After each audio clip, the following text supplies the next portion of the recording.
This video was brought to you by Loot Anime. It's everything you love about Loot Crate, but with an anime twist. Every month, you can get a box filled with all kinds of goodies based on your favorite anime. The theme for this month is back to school, so get yourself a box filled with goodies from Assassination Classroom, Fruits Basket, Utena, Digimon Adventure Tri, Danganronpa, and Persona 3. Click the link down below in the video description and use discount code NeoGameSpark to save yourself 10%.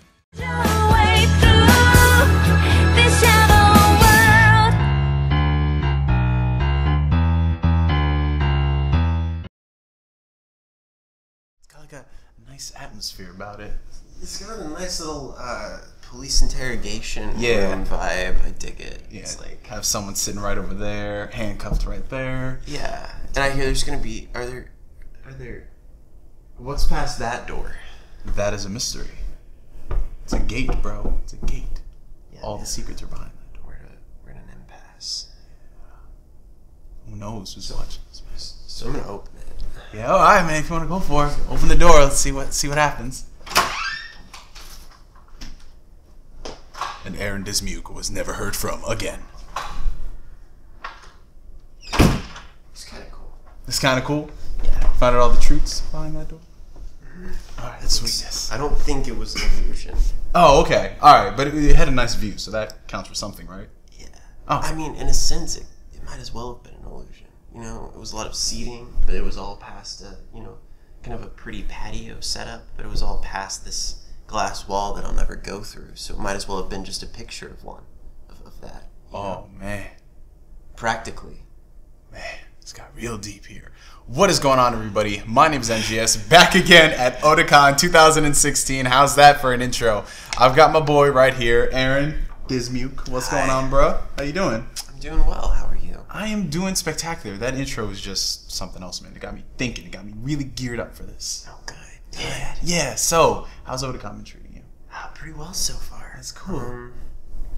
Got in yesterday morning. And I've pretty much just been like, I've done like 3 events, but mostly I'm also like doing a little bit of extra catch-up work on the on the backside. Yeah. I do script writing as well as the voice acting stuff. Okay. Some of the adaptations. I've been working on that a little bit. That's what's up. Yeah. So, I mean, we're just gonna get this out there for anyone who doesn't know. This man right here might have voiced a character that you are familiar with by the name of, what was it? He was a short blonde guy that people got confused with. They thought you were the Full Metal, but you really weren't.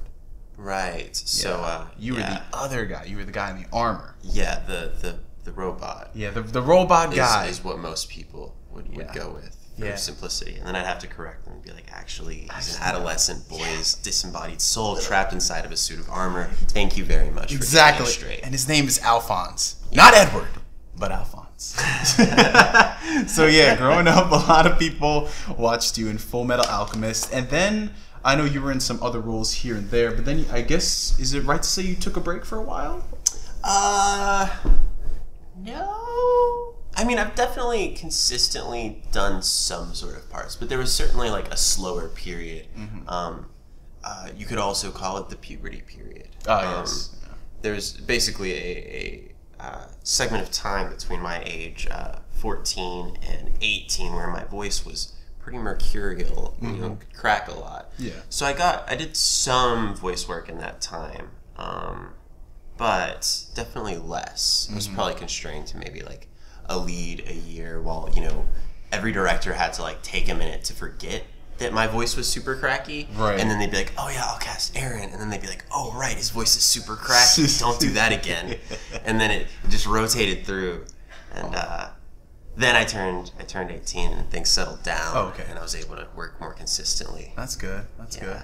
So I remember, like, you went from Full Metal, and I think one of the big, well, what they say on the interwebs, the comeback role for you that everyone is synonymous with now is young Hohenheim. So how did that feel coming back into the same world of Full Metal Alchemist, Brotherhood? Yeah. How did that feel coming back and voicing your father, basically? Yeah, so that, I think, was, like, late cracky phase. I think I was probably 17 whenever I did that.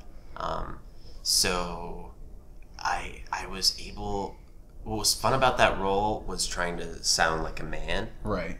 because he's definitely more mature looking, even young Hohenheim. Especially he has this like training montage, and then he comes out, and it's like the end of like the Be a Man song in Mulan, where he's all buff and only he's by himself. Couldn't use Be a Man because copyright, but the point got across rather well. Yeah. Talk to the little guy in the flats. I sang it to myself, nobody else. When you were in the booth? That's what you were doing? Really, no? Is there like a behind the scenes that we don't know about, maybe? Aaron Dismuke singing Be a Man. Yeah, let's go with that. Yeah. Yeah, so it was cool to be back, I'm a big fan of the show. Yeah, that's what's up, man. That's what's up. So after that, like you mentioned earlier, you've gotten involved in a lot of other projects. So how has that been, working on other shows, not necessarily as a voice actor, but more like behind the scenes, the back end? Like you said ADR stuff too? Yeah, I started as far as not voice acting work with Funimation. I started to do script writing for Fairy Tail, Tokyo Ghoul. Okay. And a couple of other shows, Ninja Slayer, End Ride is one I'm currently working on. But I was doing okay at the Fairy Tail stuff, and so Tyler Walker, who directs Fairy Tail, he asked me if I could be his assistant director. Started to help him out on a couple shows, and then I got my own first as Showman Sample, and currently I'm working on Cheer Boys. Okay. But that also came with a lot of voice acting at the same time. Right. Terror and Resonance is one I really recommend to people. Yeah. Very cool concept of a show.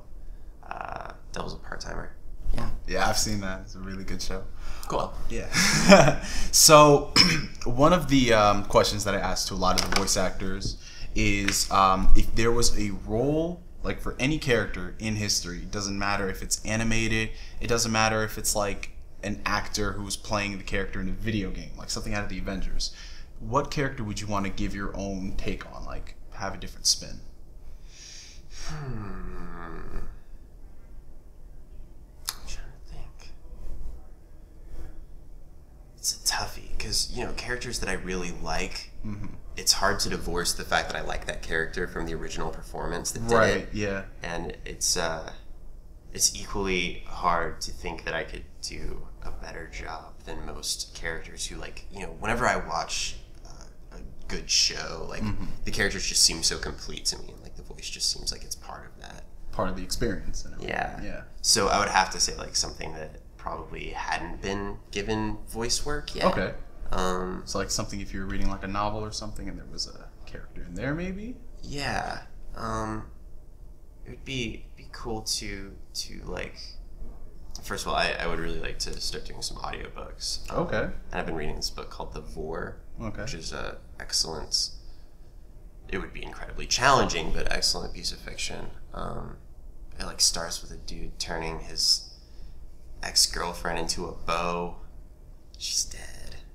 It's real weird. And it's like implied she might be like a dryad, so she'd be made of wood, but it's not actually stated. So it makes it real like strange, Mysterious. Yeah, creepy is the word as well. That would be fun. Ah, sweetness. And for all of the folks at home who are interested in getting involved in the industry, whether it be voice acting, animation, just doing some ADR work, what would be like your best tips and tricks that you'd give to them? There are for dub work specifically, shows that have already been made in Japan. You would need to be in Houston, the DFW area, LA, New York, or I think Toronto. Okay. So first bit of advice would be to get to those towns. Right. And the second bit would be, especially with, well, actually no, with whatever it is, before you try to do the anime version of it, do the regular version of it. Anime tends to be a niche version of something else. Yeah. So if you want to be a mix engineer, well then, mix some music. And then that can translate relatively nicely into dub work. Awesome. Sweet. Want to be a dub actor? Do some theater work. That also translates nicely. A lot of cold reading. Awesome. That's good stuff. Ladies and gentlemen, Aaron Dismuke, where can all the lovely people follow you, aka stalk you, find out what kind of toothpaste you like? Where can they do that? Just first name, last name at Twitter. Actually, I'm sorry, I lied. You lied to us right on camera. Aaron underscore okay. Dismuke at Twitter. All right, sweetness. Ladies and gentlemen, that was Aaron Dismuke. Man, I hope you enjoy the rest of the weekend. Thank you for coming on. Thanks. Pleasure. Awesome. And from me to you for now, I'm NGS signing out, and we'll catch you guys later. Peace.